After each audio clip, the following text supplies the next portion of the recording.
కోడలు గారు ఇంటి నుంచి వెళ్ళిపోయినాక పదార్థాలు అన్ని ఖాళీ అయిపోయిన గిన్నెలాగా ఇల్లంతా బోసిపోయిందండి.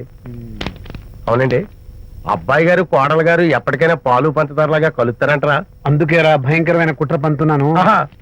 నువ్వు వెళ్ళి కారులో పెట్టి. అలాగే సార్. అరే నాన్న, ఏంటి నాన్న? నువ్వు ఒకసారి మీ మామగారి ఇంటికి వెళ్ళి రావాలిరా. ఏంట్రా అలా మౌనంగా ఉండిపోయావు? ఏం మాట్లాడమే?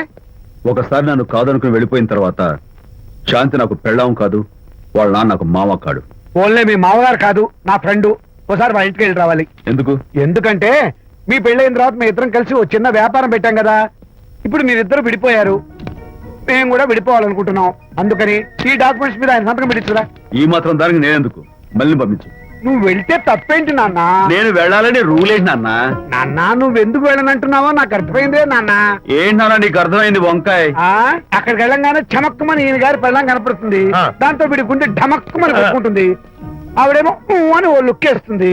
దాంతో వీడు అని జారి బెడ్ అయిపోతాడు. కొంచెం డెకరేషన్ ఎక్కువ అవుతుంది, తగ్గిస్తావా? ఆవిడ అని లుక్ వేస్తే అని జారిపోవడానికి నేను నీలా వీకేం కాదు, స్ట్రాంగ్ విల్ పవర్ ఉన్నవాడిని. అంత తేలిగ్గా బెండ్ అయితే వెళ్ళి సంతకం పెట్టించుకురా నాన్న. అలాగే నాన్న. అది ఇక్కడి నుంచే బెండ్ అయిపోతున్నావు నాన్న.